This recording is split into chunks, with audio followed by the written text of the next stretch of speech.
अजितदादांच्या निधनानंतर बारामतीची ही पोटनिवडणूक शांततेत पार पडेल असं सर्वांना वाटलं होतं. राज्याच्या राजकारणातल्या एका नेत्याने बिनविरोधसाठी साकडं घातलं आणि सगळ्यांनी त्याला सकारात्मक प्रतिसादही दिला. पण म्हणतात ना, राजकारण आणि बारामती इथे कधी काय होईल याचा नेम नसतो. पोटनिवडणुकीचा शेड्यूल ठोकला गेला, अर्ज भरले जात आहेत आणि रोज एक नवीन ट्विस्ट समोर येतोय. कधी लक्ष्मण हाकेची एंट्री होते तर कधी काँग्रेस आपला उमेदवार मैदानात उतरवते. या सगळ्यात एक चेहरा सर्वात महत्वाचा ठरतोय, तो म्हणजे देवेंद्र फडणवीस. फडणवीसांनी ही निवडणूक बिनविरोध करण्यासाठी सर्वच पक्षांना जे आव्हान केलंय ते सध्या चर्चेचा केंद्रबिंदू ठरत आहे. आज आपण या व्हिडिओत बारामतीच्या राजकारणात काय घडतंय ते सविस्तर पाहणार आहोत. व्हिडिओ शेवटपर्यंत पहा, कारण सांगतोय लीलाधर. लक्षपूर्वक ऐका कृपया माहितीसाठी. अजितदादांच्या निधनानंतर निर्माण झालेली पोकळी आणि सुनेत्रा पवारांची उमेदवारी या पार्श्वभूमीवर फडणवीसांनी एक अत्यंत संयमी भूमिका घेतली. त्यांनी सर्व राजकीय पक्षांना जाहीर आव्हान केलं होतं की अजितदादांच्या महाराष्ट्र आणि बारामतीसाठी असलेले योगदान बघता ही निवडणूक लोकशाहीच्या सन्मानासाठी बिनविरोध व्हायला हवी. फडणवीसांच्या या आव्हानानंतर महायुती तर एकवटलीच, पण विरोधी पक्षातूनही काही सकारात्मक सूर उमटले.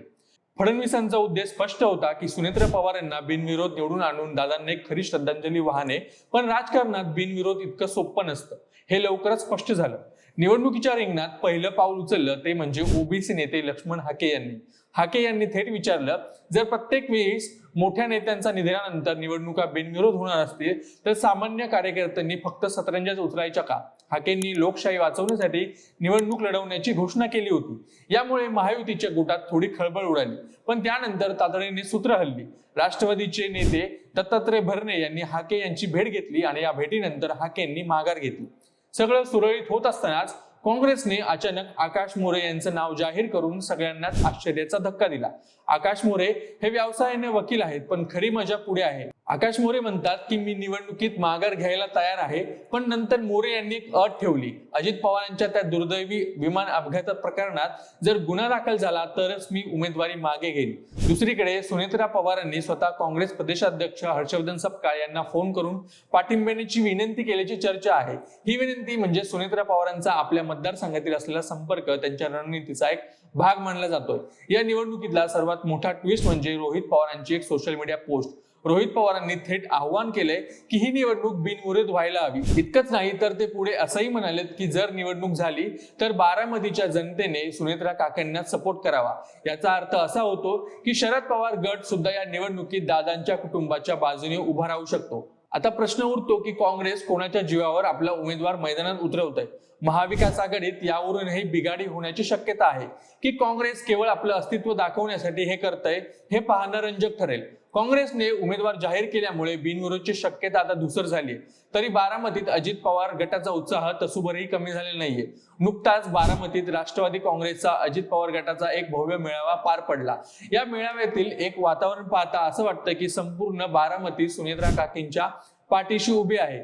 भरगच्च गर्दी, घोषणाबाजी आणि कार्यकर्त्यांचा उत्साह हे सांगत होता की निवडणूक बिनविरोध झाली नाही तरी सुनेत्रा पवार या लढाईसाठी पूर्णपणे सज्ज आहेत. या मेळाव्यात सुनेत्रा पवार यांनी अत्यंत भावूक आणि तितकंच खंबीर संवाद साधला. त्यांनी आपल्या भाषणात स्पष्ट केले की बारामतीची जनता हे आमचं कुटुंब आहे आणि या संकटाच्या काळात कुटुंब नेहमीच एकत्र असतं. उपस्थित नेत्यांनी आणि कार्यकर्त्यांनी सुनेत्रा पवारांच्या विजयाचा निर्धार व्यक्त केला. बारामतीच्या प्रत्येक कोपऱ्यात आता प्रचाराची रणधुमाळी सुरू झाली आहे. कार्यकर्त्यांनी घरोघरी सुनेत्रा पवार हे अभियान हाती घेतलंय. या सगळ्या गदारोळात राज्याच्या राजकारणात अजून एक मोठा बदल घडलाय, तो म्हणजे शरद पवार पुन्हा राज्यसभेवर गेले. शरद पवार आता दिल्लीच्या राजकारणात सक्रिय झाले आहेत.